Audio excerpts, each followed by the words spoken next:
আসসালামু আলাইকুম। রমজান স্পেশাল আজকে আমি আপনাদের তৈরি করে দেখাবো ডিম দিয়ে মজাদার পকোড়া রেসিপি। তাই পুরো রেসিপিটা দেখবেন আর অবশ্যই চ্যানেলটা সাবস্ক্রাইব করবেন, তাহলে রেসিপিটা শুরু।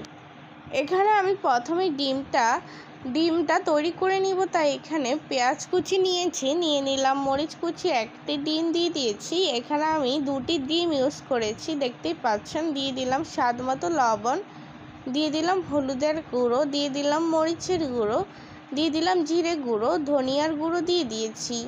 এখানে আমি সবগুলো উপকরণ দিয়ে এখন আমি সুন্দরভাবে মিশিয়ে নিব। আর একদম সবগুলো মশলাই আমি এখানে ইউজ করেছি। আপনারা এখানে পরিমাণ মতো ডিম নিয়ে নেবেন। দেখুন আমি সময় ধরে কিছুক্ষণ এটাকে মিশিয়ে নিয়েছি, দেখতেই পাচ্ছেন। আপনারা একদম মশলাটাকে ভালোভাবে মিশিয়ে নিতে হবে যতক্ষণ না ডিমের পর্যন্ত লেগে না যায়।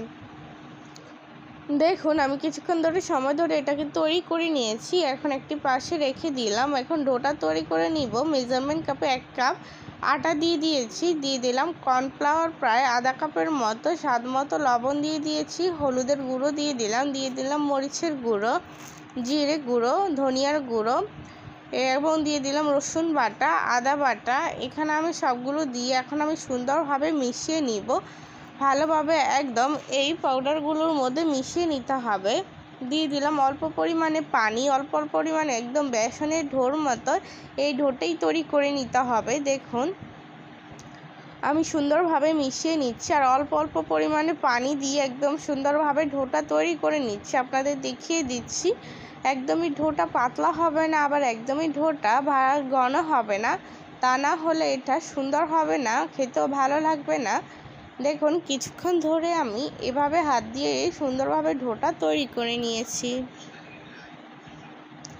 দেখুন আপনার অবশ্যই সময় ধরে ঢোটাকে তৈরি করে নিতে হবে। কতটা সুন্দরভাবে ঢোটা তৈরি হয়ে গিয়েছে। এখন আমি এগুলোকে রেস্টে রেখে দিব প্রায় 10 মিনিটের মতো। আর চুলায় প্যান বসিয়ে দিলাম। প্যানের মধ্যে তেল দিয়ে ডিমটাকে ভেজে নিব। দেখতে পাচ্ছেন ডিমটা ঢেলে দিয়েছি। এখন চারপাশে সুন্দরভাবে গোল করে দিচ্ছি। আপনাদের দেখিয়ে দিলাম। এই ডিমটাকে স্বাভাবিকভাবে আমরা যেভাবে ভেজে থাকি ওইভাবে আমরা ভেজে নিব এটাকে। দেখুন চারপাশটা একদম সুন্দরভাবে সমান করে দিয়ে এখন আমি উল্টে পাল্টে দিব। দেখতে পাচ্ছেন সময় আর চুলার আঁচটা মিডিয়াম রাখতে হবে যাতে পেঁয়াজ মরিচ সুন্দরভাবে সিদ্ধ হয়।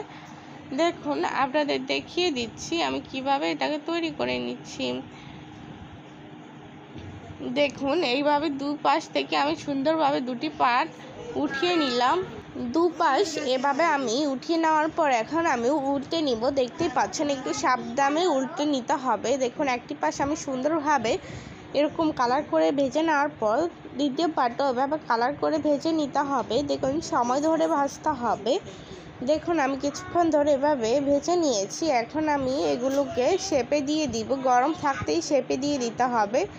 দেখুন এরকম লম্বা করে দিয়ে দিলাম আর চুলার আঁচটা লোতে রেখে দিতে হবে, তা না হলে পুড়ে যাবে।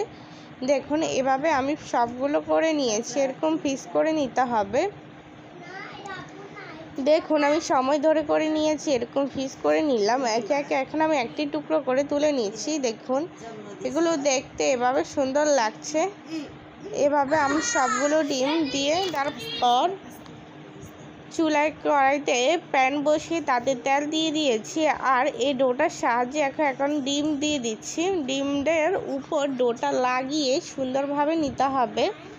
আর আপনারা অবশ্যই এটা হাতের সাহায্যে দিতে হবে, তা না হলে এটা ভেঙে যাবে। এটা ডিম তো, তাই এখন আমি হাতের সাহায্যে এটাকে সুন্দরভাবে দিয়ে দিচ্ছি। আর অবশ্যই সুন্দরভাবে ডোটা লাগিয়ে নিতে হবে। দেখুন একে একে আমি 3টে পিঠে এখানে দিয়ে দিচ্ছি। আপনারা এর থেকে কড়াইটা বড় হলে সবগুলোও দিতে পারবেন, বাট আমি সময় ধরে একটু সুন্দরভাবে ক্রিস্পি করে নিয়েছি। উপরটা ক্রিস্পি আর ভিতরটা নরম, খেতে মাশাআল্লাহ খুবই মজার। তাই পুরো রেসিপিটা দেখে অবশ্যই রেসিপিটা বানাবেন। দেখুন এক পিঠ হয়ে যাওয়ার পর এখন আমি অপর পিঠ তুলে নিচ্ছি। দুটাকে একটু সময় ধরে ভালোভাবে ক্রিস্পি করে ভেজে নিতে হবে। দেখুন এরকম কালার হয়ে এসেছে। এখন আমি একে একে সবগুলো তুলে নিব। দেখুন এরকম কালার করে আপনাদের ভেজে নিতে হবে। এখন একে একে তুলে নিচ্ছি, আর এরকম কালার হয়ে গেলেই বুঝতে পারবেন এগুলো তৈরি হয়ে গিয়েছে। দেখুন আমি আরও একটি তুলে নিয়েছি। এগুলো তুলে নেওয়ার পর এখন আমি পরিবেশন করব। জাস্ট মাশাআল্লাহ দেখতে কতটাই না লোভনীয় লাগছে, খেতে খুবই ভালো হয়েছে। যদি রেসিপিটা ভালো লাগে অবশ্যই চ্যানেলটা সাবস্ক্রাইব করবেন, পাশে থাকা বেল আইকনটি ক্লিক করে রাখবেন। এরকম রমজান স্পেশাল অনেক ধরনের মজাদার রেসিপি আমার চ্যানেলে আছে। দেখুন ভিতরটা কেমন, দেখতে কতটাই না মজাদার। এখন ভালো থাকবেন, সুস্থ থাকবেন, আল্লাহ হাফেজ।